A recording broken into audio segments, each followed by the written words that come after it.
Okay, remember that they're changing my voice, and I'm a brain surgeon son, the son of 2 doctors. I have a college degree and the top martial arts challenge that shows I'm smarter than everyone else.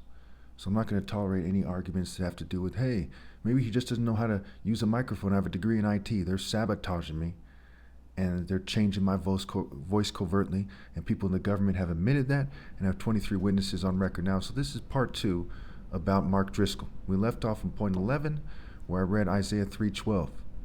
And keep in mind, he's downplaying his own military brute, neocon, white supremacist, Christian Zionist, play stupid and lie about God ways. Okay? He's somebody who plays the game, who's somebody who accepts the boundaries of the New World Order.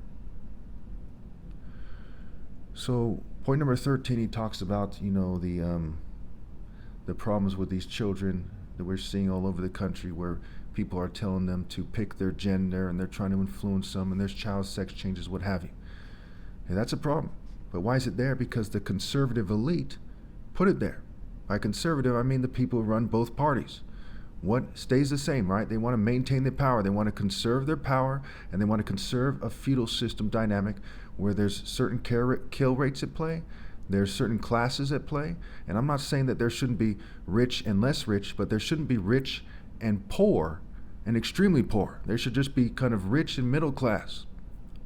Okay, but these people want to conserve a certain system for the sick Greco-Roman game they're playing, where they pretend to be gods and they abuse people, and there's various classes that are similar to the Roman classes. They want to conserve their Greco-Roman fraternity structure, their corporate structure, what have you. So that's why you have corporatists on the left who are really conservative corporatists, and you have corporatists on the right who are conservative corporatists, because they're conservative first and foremost. Corporatist just describes corporations. It doesn't describe their philosophy very well. They want to conserve their power. Some of them are gay, most of them aren't. Okay, their system has a lot of gay overtones historically, and the gays make a big fuss about that, and so it's basically a system of gay, white, and Jewish supremacy.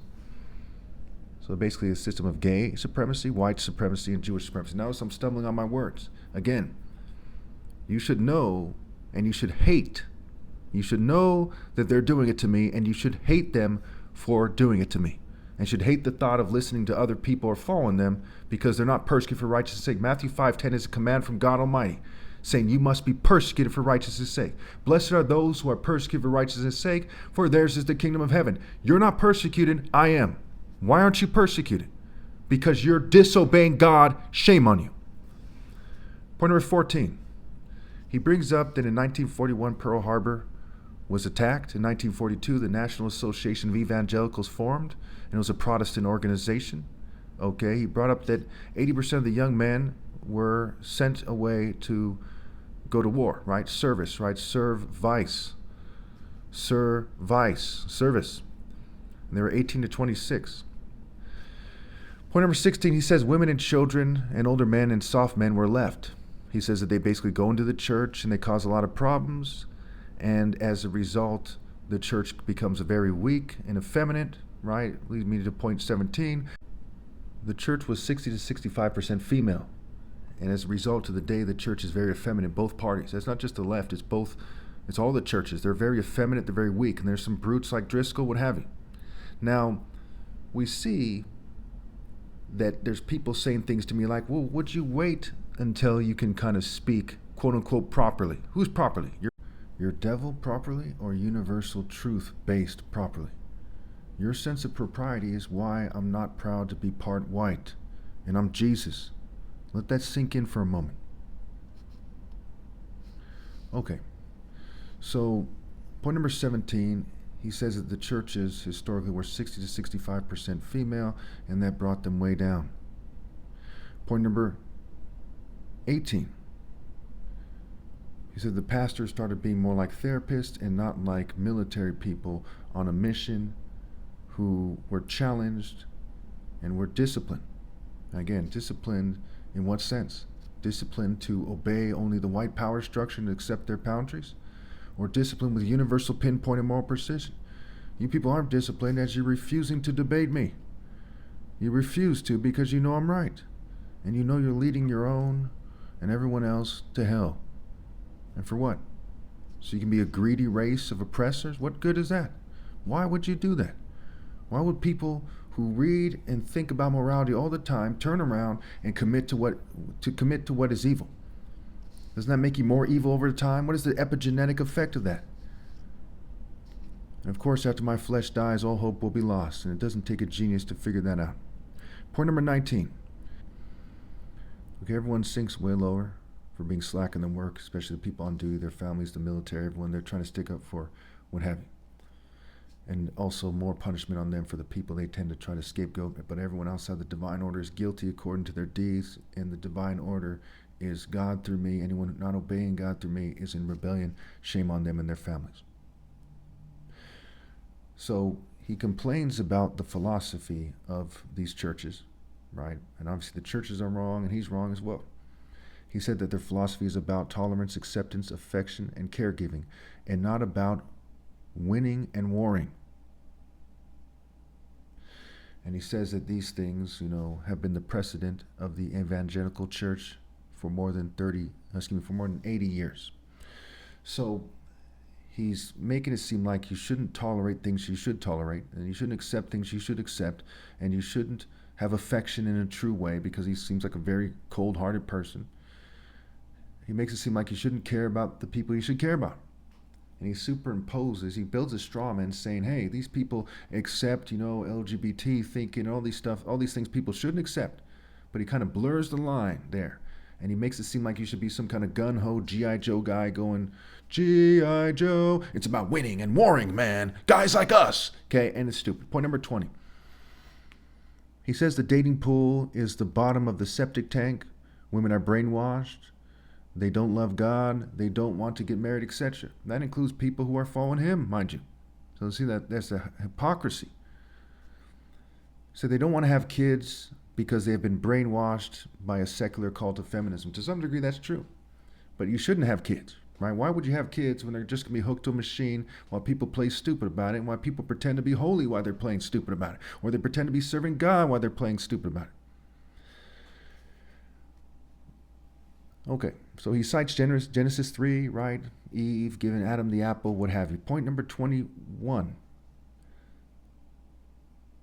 He says that Eve thought that she was the leader, and she took advantage of the situation.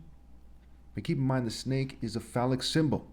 The woman isn't supposed to be the leader of the family, mind you, and she's not supposed to try to be equal or greater than Christ. A little kid should be able to tell you that. But the snake is a phallic symbol.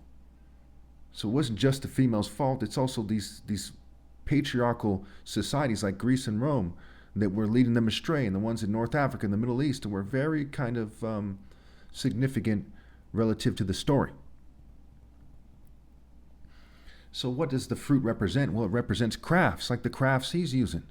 Okay, it represents dishonest science. It represents snaking people, cheating people.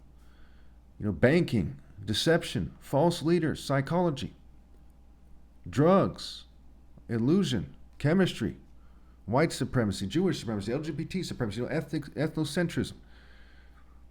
It represents propounding state propaganda like he's doing. These are the crafts of the snake, right? The snake is crafty. The snake doesn't just do what you can easily tell that he's doing. The snake likes to use tricks like, for example, with Driscoll, most people see through what he's doing and they follow him because they're greedy, they're selfish, because they're just choosing a satanic camp. And where the snake really comes in is it convinces them that under the circumstances that they're magically better off doing that when they're not. Let's keep going here. I'm going over time here. So point number 22. He says that the death and resurrection of Christ is incontrovertible fact in one of his kind of commercials, right? And that's not the case here. Okay, just because a bunch of people in cults say something happened doesn't mean it happened. The Romans were notorious for spreading falsehood and propaganda and lying to people and saying, you better say this. So people are writing letters saying, hey, I think that happened too. And that doesn't prove anything. Point number 23. And of course, these things are figurative, right? They're spiritual and figurative. They have to do with the righteous fighting to the death and being resurrected in the spiritual realm. Not the people who are going to hell. Isaiah 57 makes that clear. The righteous are taken away to be spared from evil. You think Isaiah was like, oops, I'm mistaken? Or God was like, hey, that's not really what it's saying. No, that is core scripture. You're not supposed to reproduce here unless you have a very good reason. And after my flesh dies, no one has a very good reason. It's that simple.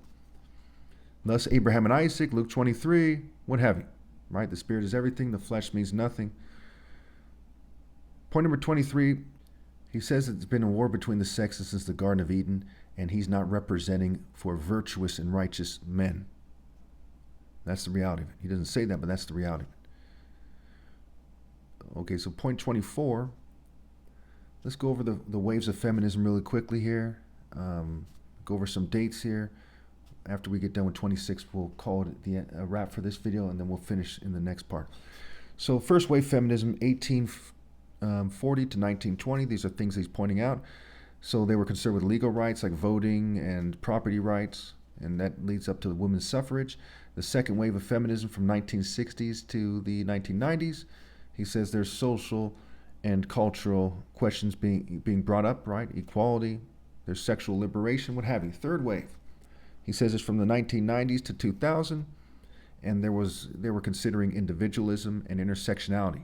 For example, he argues against where they're right, basically, is one of the examples he brings up. He says if somebody is, say, Vietnamese, they're blind and they're left-handed and they don't speak English, that they're more oppressed than, say a poor white person or the average American. Well, that's true, okay? Because the person is a race that's not as well received in the society as white people. The person's disabled. The person has a lifestyle as being a lefty. He has a left-handed, mind you, he has a lifestyle that is different than most people, and so that he finds himself having a lot more difficulties than the average, say, poor white person or the average person in general. And so therefore he's more oppressed, something that conservatives aren't mad enough to admit. So he also brings up that third wave feminism was a response to the focus on the white middle class females, right? And he kind of says it in a way that suggests that he doubts that that's the case, right? Now, obviously, he's wrong again, okay? It was a response to that. Do minority women have different problems than white women? Yes, there's cultural reasons. There's reasons related to acceptance, right? He's part of a movement that makes it so people are very kind of pro-American, very intolerant of things that aren't white American. The church that he belongs to, the church movement that he belongs to, is a very pro-white, pro-American church movement. He's best described as a white nationalist and a Christian Zionist at the same time, where the two movements overlap. Okay. And if you disagree, put in the comments. I'll explain why I'm right. I'm running out of time here. So let's talk about fourth wave feminism real quickly here, then we'll merge the next 2 points after that in one, because I'm running out of time here. So fourth wave feminism was from 2010 to present. Okay. Now, he basically says that there's these people who are acting strange online. They get involved in online activism and it makes them more progressive. Okay, again, straw man. He superimposes the idea of these weirdos who are obviously puppets for the corporate state, right? Therefore, they're conservative corporate puppets. Why? If you've been paying attention, because the people who are pulling their strings are inclined to preserve their power, to conserve their power, to conserve the dynamic. The Western dynamic is white supremacy, Jewish supremacy, and LGBT supremacy. Look at college frats. Look at Hollywood. Look at San Francisco. Okay, look at corporations. Look at the entertainment industry. Look at conservatism in general. It's white supremacy, Jewish supremacy, and LGBT supremacy, right? Obviously with Jews, you have AIPAC, you have them disproportionately getting money and involved in entertainment and saying that you can't criticize them no matter what they do, while lots of them are walking all over you. It's stupid. Okay, so again, there's these people on TikTok and YouTube and they're acting very strange. And he admits they have mental health issues. He doesn't want to admit the mental health issues that come with white denial and with playing stupid about white privilege and white guilt from generational ill-gotten gains, okay, and white fragility. So his group is just as mentally ill as the group that he's complaining about. So point 25 and 26, let's merge them together here. Oh, he also brought up that, there was this body positive movements, right? We have these plus size females who aren't so attractive, showing skin, what have you, these sluts saying don't slut shame and so on and so forth. And obviously those things are wrong. The people who are doing those things are wrong, and he's playing dumb about the root cause being people who think more like him in the military-industrial complex, the oligarchs, what have you, who control both parties. So in 1973, he had Roe versus Wade. He says it kills 65 million Americans, which he describes as 1 in 6 Americans being killed. He says that same year there was the Endangered Species Act, showing that they care about animals more than people. Now, why that is a bit more complex than he's making it seem, but that's a pretty good point. He also says that was the year that homosexuality was removed from the DSM. Notice that right-wing people are disproportionately white. The left is trying to force minorities to be gay just to make ends meet, or they can join the Klan and MAGA and all the other assholes on the right and be abused. So as a result, a lot of minorities, especially because of where they live, and it's hard to be a conservative where they live, are choosing to be gay. Okay, and both parties are very toxic and evil and completely against God and God's will and so on and so forth. So in 1975, there was a no-fault divorce. Has to do with parental rights. It's a whole long story for another day, but there's something there. 1978, home videos made it so that porn was pervasive. This goes back to a ruling about, I think it was Miller versus California. I thought I wrote that down. It was like in, it was in the 70s where they ruled that porn can be legal, which was a horrible decision. Roe versus Wade wasn't bad. It was actually a good decision.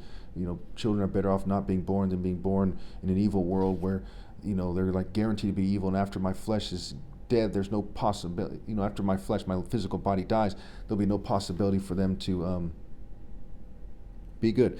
So in 2015, same-sex marriages were legalized. Obviously, I don't agree with same-sex marriages. And keep in mind, Serapis is a play on words for rapes is. So the reason why he's complaining has to do with rape by deception, coercing people, has to do with why Serapis is the false image of Christ. It's a white supremacy image, a Jewish supremacy, and an LGBT supremacy image. Where they all overlap, they're like teaming up in an unholy alliance. Okay, and Serapis, again, is the false image of Christ, Zeus's son, young Zeus, Dionysus, Zagreus, what have you. Osiris, Apis, and Hades coming together, and thus the reason why he resembles the Hades statue. So I went way over time, and I've overkilled my point. I could really end the series here, but for the second half of the video, because we only got to like 30 minutes here, I'm going to go ahead and just take a lot less notes, shoot through it. The next video is going to be a lot shorter. I really quickly want to remind you what a liberal is. A liberal in reality, not what people who identify as liberals are, right? The vast majority of people who say they're liberals are just conservatives in sheep's clothing. A liberal is someone who's for individual rights, for limited government where it makes sense, not limiting the government's ability to crack down on the Klan or something, okay? And who's open-minded, okay? There's a difference between being open-minded and being an idiot. A conservative is someone who is inclined to preserve existing conditions, especially if it involves hoarding money and abusing people and forcing women into dating the people they want them to date, right? For example, the Klan saying to stay away from the white girls.